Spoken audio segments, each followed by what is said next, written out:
Good evening, students and viewers of my YouTube channel. In today's data analysis and interpretations class, the focus is going to be on the one-way analysis of variance. In short, Anova. I am your facilitator, Richard Kofi Eserabo. I am from the Ghana Communication Technology University, the business school specifically, and more specifically from the economics department. This is my email if you need to contact me. The outline for today's presentation will be as follows. Understanding one-way Anova, common use, data requirement, the sample data that will be used. Remember, I do not hold the right to this data. Thanks to Kent State University, I use this data for my tutorials. We'll look at the SPSS procedure, we'll look at the interpretation. One-way Anova, or one-way analysis of variance, compare the mean of 3 or more independent groups. Remember, 3 or more independent groups. In order to determine whether there is statistical evidence that the associated population mean are significantly different. What evidence are we looking? Statistical evidence. And what is more important? Associated population mean are significantly different. In other words, it's used to determine whether there are any statistical significant difference between the mean of 3 or more independent groups or unrelated groups. One-way Anova is the barometric test. Remember, we have come across barometric tests. If you don't remember, please check my earlier videos. It is also known as one-factor Anova, one-way analysis of variance, and in between subjects Anova.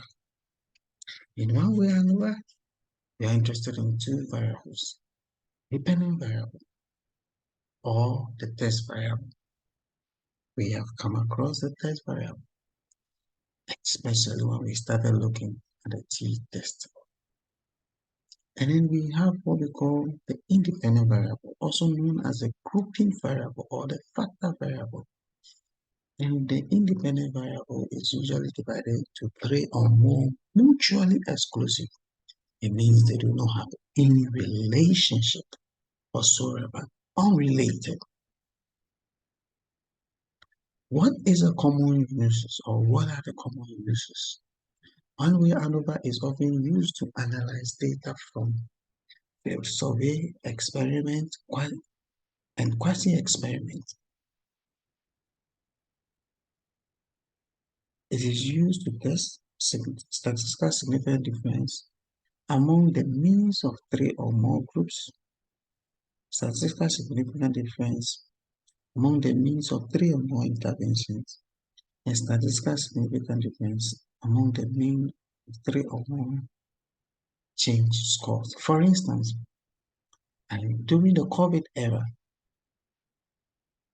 some schools used online only.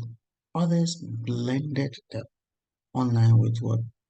A face-to-face interaction, whilst others tried as much as possible with the limited numbers to conduct an in-person or a face-to-face class. So you would want to, as a researcher, you would want to find out which of these 3 methods is most effective. Then another is most appropriate. Remember, the one-way Anova and the independent t-test can be used to compare the means of 2 or more groups. However, it is only the one-way Anova that can compare the means across 3 or more groups. Remember, during the independent sample t-test, I told you, if your dependent variable if your independent variable or the factor variable is continuous, you can use the cutoff, reduce it to what? 2 categories. For instance, if your independent variable is for in numbers from 1 to 10, you can set a cutoff at what? 5, so that all those above 5 are seen as one category, and those below 5 are seen as another category. What are the data requirements? As usual, your dependent variable must be continuous, that is interval or ratio. Your independent variable must be what? Categorical, and has exactly 3 options. Again, your independent sample or group should be what? Independent, or should exhibit some element of independence. That is, there is no relationship between the subjects in each of the sample. Group 1 will not influence group 2, neither will group 2 influence group 3, and vice versa. When this assumption is violated, you have a problem of getting an inaccurate p-value. If you do not remember the p-value, my earlier video is there to help you with p, f value, and t values, their interpretation. Again, the random sample of the data is more important when it comes to an Anova. The data must be normally distributed. In fact, some studies argue that normal distribution is not a problem because the analysis of variance Anova thoroughly relates normal distribution. Despite that, make sure the data is normally distributed. And if you have a tick tail, remember it will reduce the power of the test. Again, there should not be any word outlier.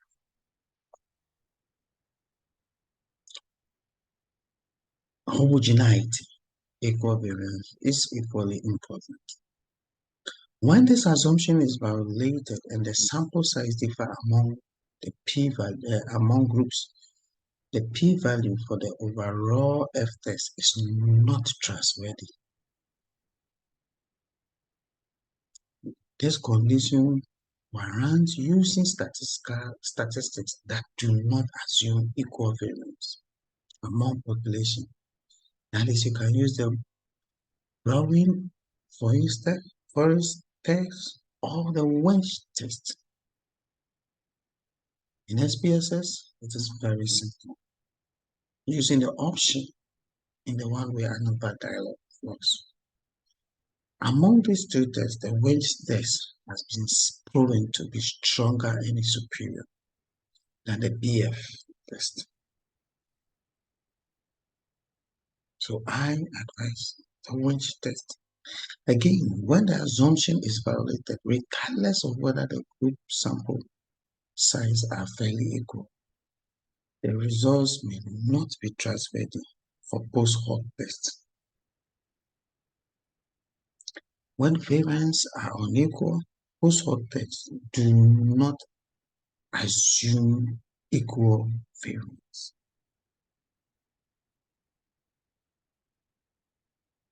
Hence, you use the do not see.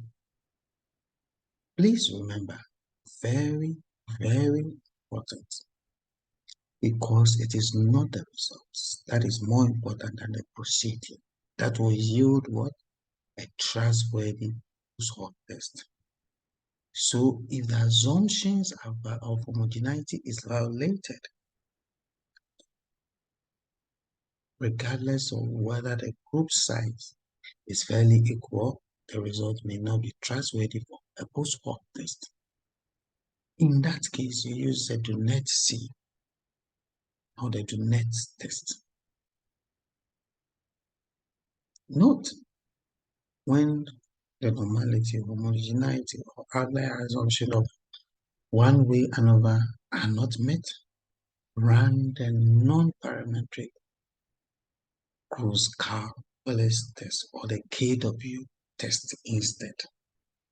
Important to note, when the normality, homogeneity of variance and the outlier assumption of the one-way ANOVA are not met, you run the non-parametric Kruskal-Wallis test instead.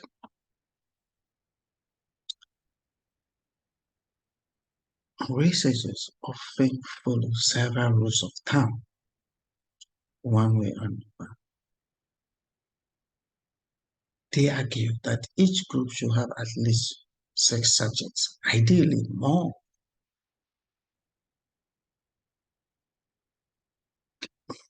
Again, there should be a balanced design, the same number of subjects for each. This is the ideal situation because an unbalanced design increases the possibility that of violating some of the assumptions and threatens the validity of the ANOVA F test. Remember, group must be at least 6 and a balanced design is most appropriate. In our hypothesis for ANOVA, we assume that the null hypothesis assumes that all K population means are equal. Remember, because it is 3 or more, your mu is from 1 to K. That is why we say all K as population mean are equal. Then the alternative says at least one is different. Not all, at least one. It means all can be. Now, the one-way ANOVA is considered an omnibus, Latin for all, because the F test indicates whether the model is significant overall. Remember, one-way ANOVA is considered an omnibus, Latin word for all, as the F statistics indicates whether the model is significant overall. As whether or not there are any significant difference in the mean between any of the group. That's at least one of the mean is different from the other. One-way ANOVA used for to test the overall significance of a model. How about the data set we are going to use today? The data set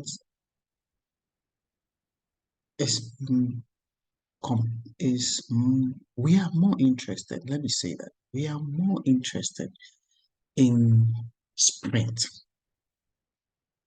in the respondent time. That is, we are more interested in the time respondents use to sprint. And these respondents are indicated by smoking. That is, we have a non-smoker, we have a past smoker, and we have a current smoker. Remember, a non-smoker is coded 0, a past smoker is coded 1, and a current smoker is coded 2. Now, let's see if there is a statistical significant difference in sprint time with respect to smoking status.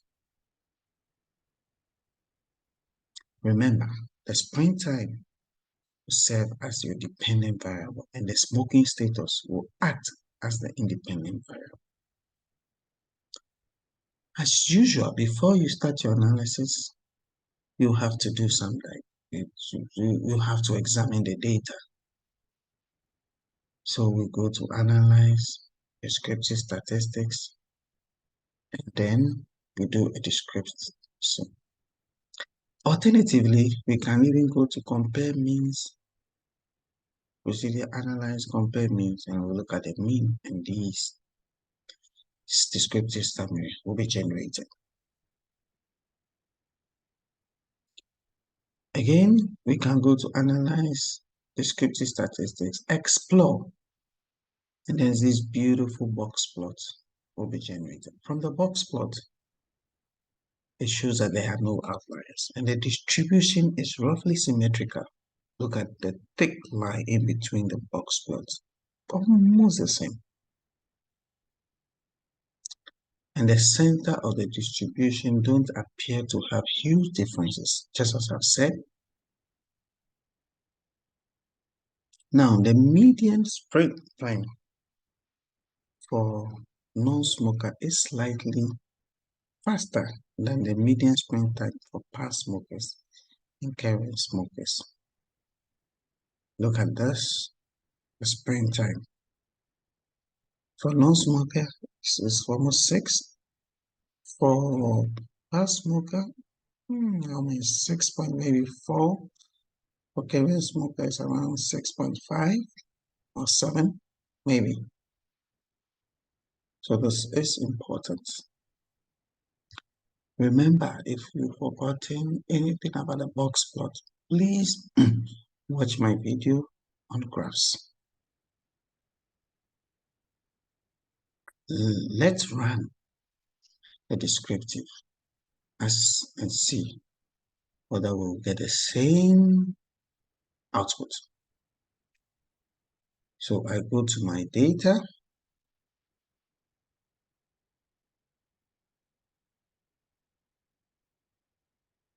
First is to go to analyze descriptive statistics, describe it. What am I interested in? I am interested in the smoking and maybe the sprint time. So I run, and this is what I get. There are 411 smokers. So there are 411 smokers. The sprint time is 374, minimum, maximum, but this is not informative enough. So let me go to the compare mean. I want to compare the means. Remember, my dependent is sprint. Independent is smoking. Oops. So let me repeat the procedure. Mean my independent is what? Smoke. So let's see. Beautiful. So we have the mean for non-smokers, past smokers, and parent smokers. We have their standard deviation. We have even the sample size. Again, last but not the least, we can go to descriptive and we explore. This time, we are going to explore. We are interested in sprint. And remember, smoking here is a factor. We run. For the explore, we are much interested in the box plot. And voila, there you are. Non-smokers, parents, past smokers, and current smokers. So, we have found out and reported that there are no outliers. Remember, for the descriptive, you need to tell us something about it. The mean, the standard deviation must be reported. And you can even compare it to the total mean. And you realize that non-smokers have a lower mean of sprinting time compared to the total mean, average mean, whilst past smokers have a little above the average total mean. But current smokers are way above the average total mean of 6.569. How then do we run the Anova? Go to Anova, go to analyze, compare mean, one-way Anova, add the sprint to the dependent list and smoking to the factor, go to option, click on the mean plot, click on continue, click on OK to finish, and your output viewer becomes something like this. This is the Anova output. After any table output, the mean plot is given to you as shown. Remember, we are interested in the F overall statistics, or the sig value, which is less than 0.01, 0.001, meaning there is a significant difference. Okay, the mean plot is a visual representation, what we saw in the compare mean output. The point on the chart are the averages of each group. Remember, the first average is for the non-smoker, the middle one is for the past smoker, and the upper one is for the current smoker.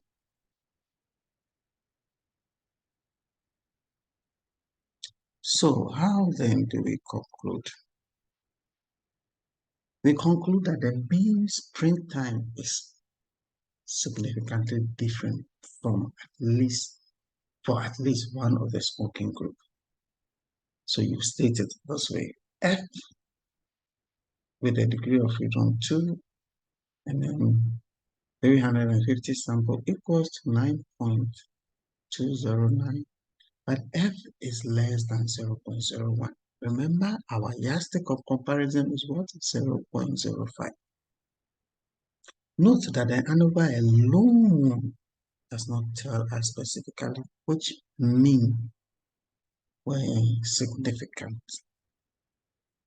different or were different from another. For us to do it, we perform the multiple comparison or the post hoc test. Before we move on to look at the post hoc test, let's perform the Anova test. With the same data, I go to analyze, compare mean, then I look for one-way Anova. My dependent is a sprint. Then my factor is a smoking. Again, I could go to construct if I want to do any construct, but I am not interested. I will come back to post hoc. Our option could be, remember, homogeneity test is here, the wage test is here, and then whatever you have, the descriptive can also even be performed here. For this, we can click on what? Okay. And voila, similar as we have it.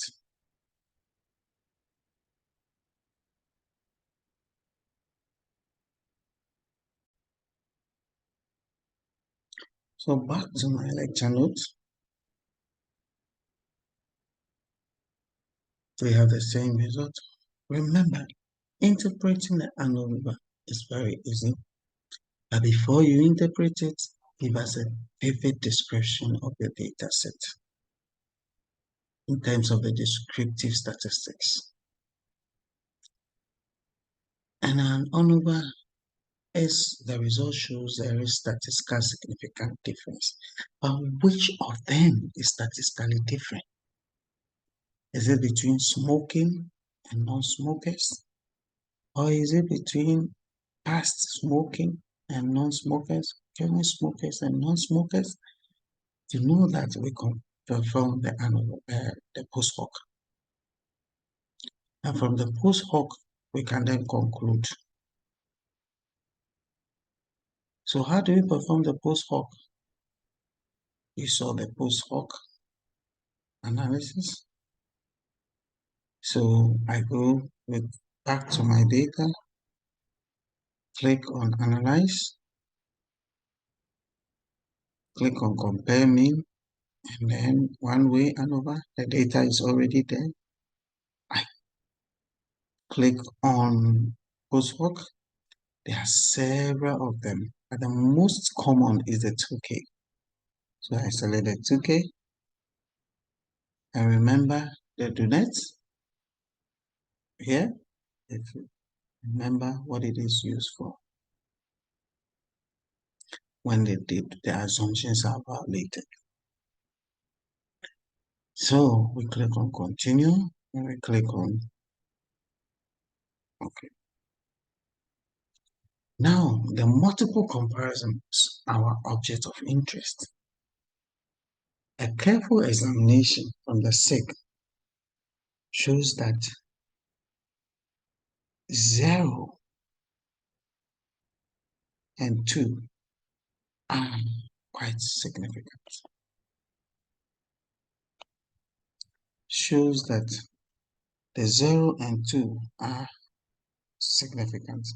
Remember from our data what was coded 0. 0 was for non-smokers. What about 2? 2 was for current smokers.